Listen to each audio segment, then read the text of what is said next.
everybody, this is Tristan from World English School, and today I'm going to read a book called How I Became a Pirate by Melinda Long and David Shannon. Look at the boy with the parrot and the pirate. How I Became a Pirate. Newspaper hat, wooden sword, nice beach boots.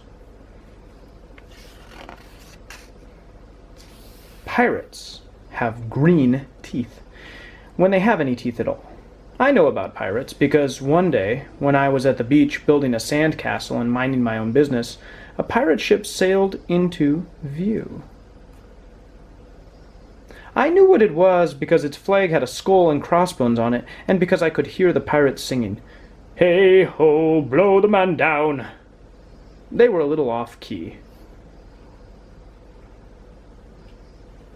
Nice sandcastle, huh?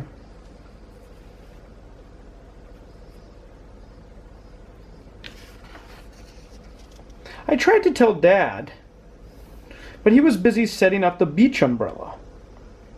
I tried to tell Mom, but she was busy slathering my baby sister with sunblock. So I went back to my sandcastle, but I kept an eye on the pirates. By then, they were rowing to shore. Look at that, getting in a little boat, rowing to shore. When they landed, the head pirate climbed out of the boat and yelled, "Ahoy there, matey! Be this the Spanish Main?" "No," I said, "this is North Beach." "Shiver me timbers," the pirate said. "We must have taken a wrong turn at Bora Bora." Bora Bora? Indonesia? This guy has been around the world. Look at his hair is wet. He's wearing an earring. Nice handkerchief. The boy is surprised. He walked around my sandcastle. He looked at the moat, then yelled back to his crew, "He's a digger, he is, and a good one to boot." "A good one to boot," the others agreed.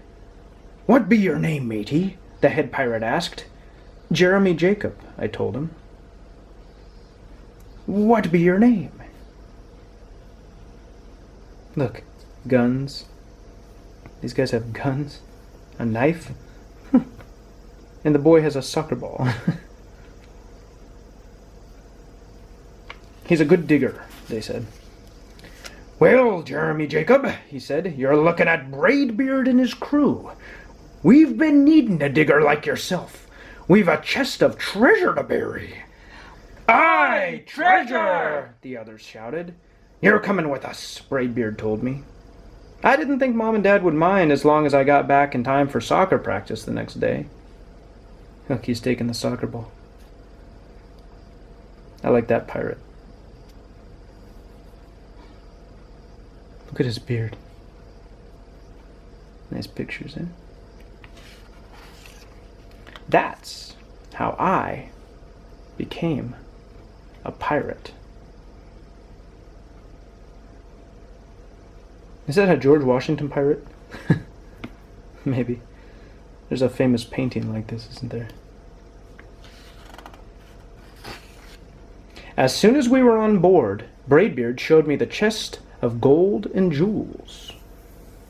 "Got to find a safe place for this here treasure. It's high time we were off," he announced.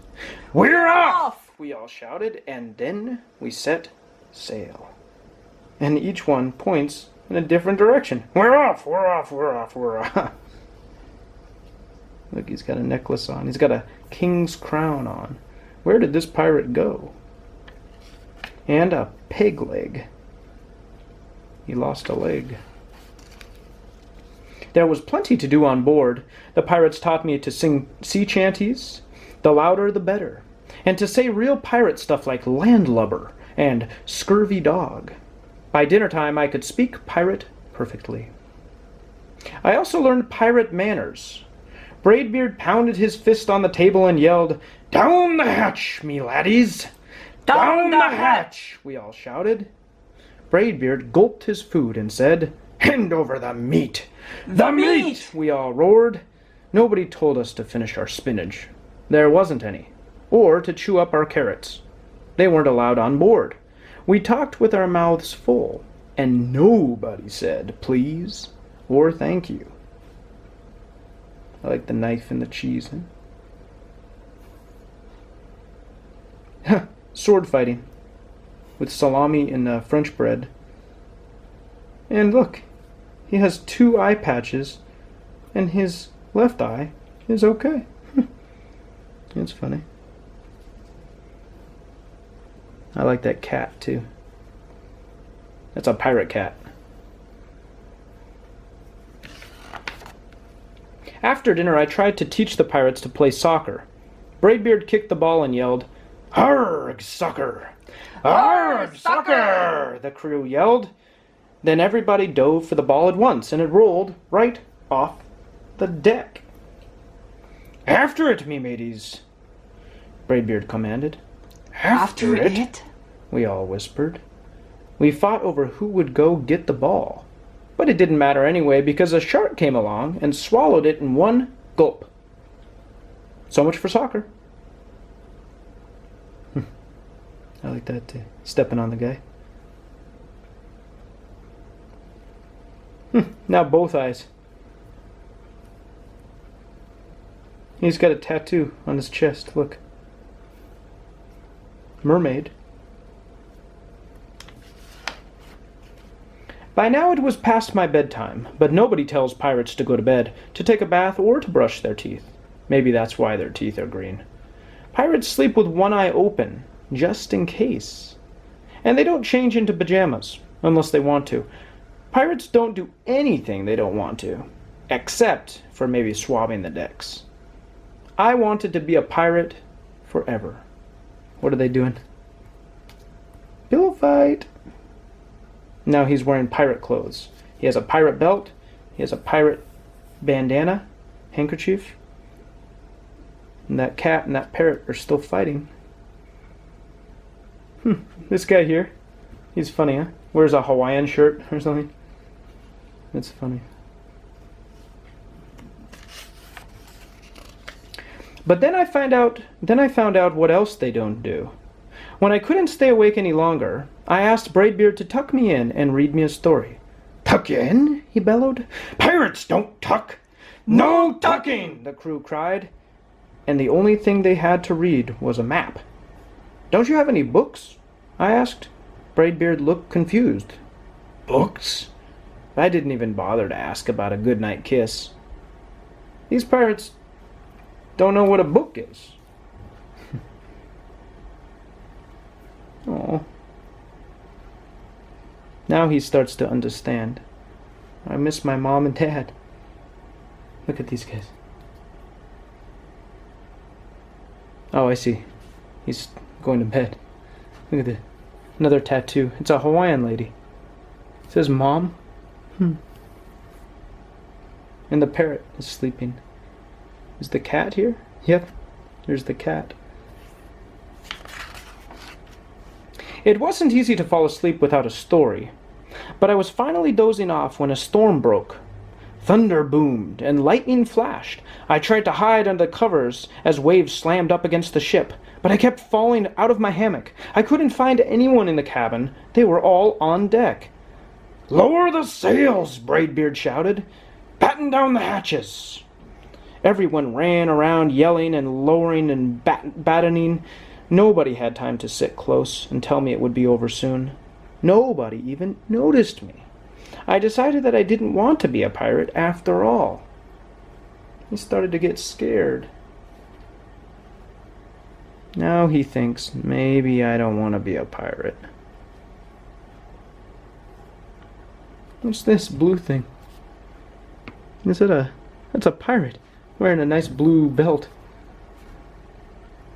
That water's coming over. This guy's using his hook hand to hold on. Just then, flash, crash, crack, lightning hit the mast and split it right down the middle. "What'll we do now?" yelled one of the pirates. "We'll have to turn back," cried another. But the treasure, hollered Braidbeard. Where will we bury the treasure? I stepped forward. Maybe I can help, I shouted over the wind. I think I know the perfect digging spot. And the pirates said, Huh? I think I know the perfect digging spot. Look at this. Where are they going? Look at that green grass, nice fence. Where are they? When the storm was over, we rowed back to shore and buried the chest. We drew a map so we could find the treasure again, but I don't think I'll need it. Why? Why doesn't he need it? Jeremy Jacobs' backyard. They're going to Jeremy Jacobs' house,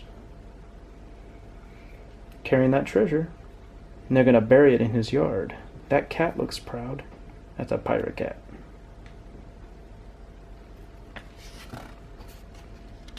After that, the pirates repaired the ship and got ready to set sail. Before they left, Braidbeard handed me a flag and said, You make a fine pirate, Jeremy Jacob. Guard that treasure well. We'll be back to get it soon enough. Soon enough, the crew repeated. And if you ever need us, Braidbeard added, just run the Jolly Roger up yonder pole. Up yonder pole, the others shouted, and maybe I will. But not today. What is a Jolly Roger? That's a pirate flag with the skull and crossbones.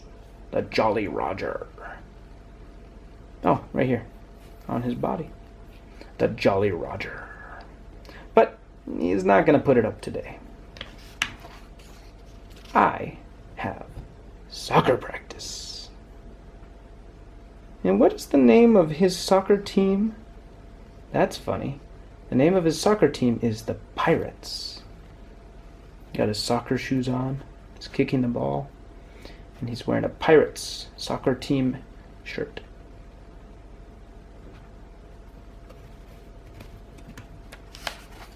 The end.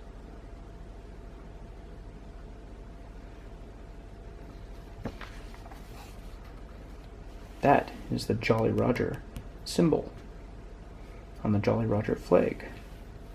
And this book was How I Became a Pirate by Melinda Long and David Shannon. Thank you for watching. Bye-bye, mateys.